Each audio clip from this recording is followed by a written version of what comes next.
Vocabulary Builder, the Olympics. In today's lesson, you're going to learn some general vocabulary for talking about the Olympics, as well as specific vocabulary for summer and winter sports.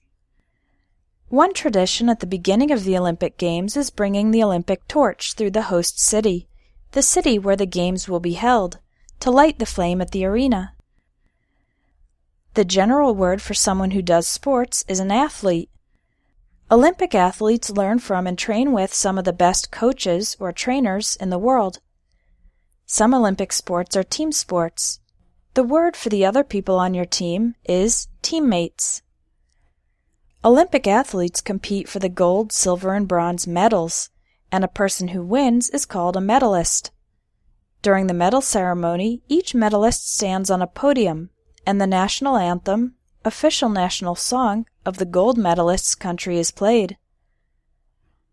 When a particular athlete or team is expected to win, they are called the favorite, and someone who is at a disadvantage or who is not expected to win is called the underdog. Sometimes the underdog manages to pull off a surprise victory. If an athlete performs an event better than anyone else in history, he sets a new world record. The Olympics are a chance to demonstrate good sportsmanship.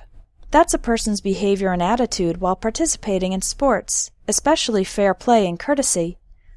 An example of good sportsmanship is an athlete who lost congratulating the winners. An example of poor sportsmanship is screaming and cursing after a defeat. Unfortunately, some athletes resort to doping, using drugs to improve athletic performance, which is not allowed.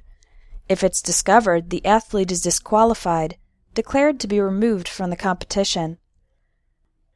Olympic athletes should remember that they are role models, examples that many people, especially younger people, observe and imitate. In addition to the Olympics, there are also the Paralympics for athletes with disabilities. Let's learn some vocabulary for specific sports in the Summer and Winter Olympics. For a full list, you can visit www.olympic.org/sports. Winter Olympics. Two sports that involve snow are skiing and snowboarding. There are actually three types of skiing. Alpine skiing, more commonly called downhill skiing, is done on a slope, an incline, whereas Nordic skiing, commonly called cross-country skiing, is done on a flat surface. In freestyle skiing or ski jumping, the skier goes downhill to pick up speed, then goes off a ramp and flies through the air. In bobsled, teams of 2 or 4 people race down an icy track in a sled. This is the general word for a vehicle that slides on snow or ice. Luge is similar, but it uses a different type of sled with 1 or 2 people. And in the sport called skeleton, the athlete lies face down on the sled and goes down the track head first. 3 sports that are done on an ice rink are speed skating, figure skating, and ice hockey. Speed skating is a race, a competition where the fastest athlete wins. In figure skating, the skaters perform artistic jumps and spins. And in ice hockey, each team uses their sticks to get the puck into the goal. Summer Olympic sports. Athletics, or track and field, is a general category that includes many different events.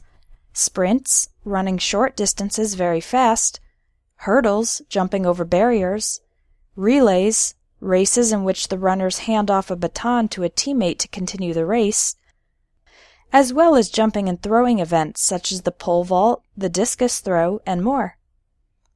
Gymnastics is another general category.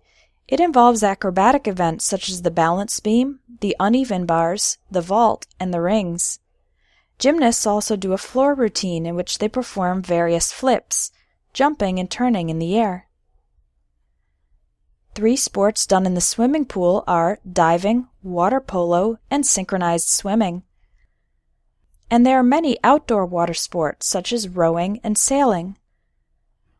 A few more interesting sports in the Summer Olympics are archery, shooting at a target with a bow and arrow, equestrian, which is the art of horseback riding, and fencing, the sport of fighting with swords. For more Vocabulary Builder lessons, register for the Vocabulary Builder course, now available at espressoenglish.net.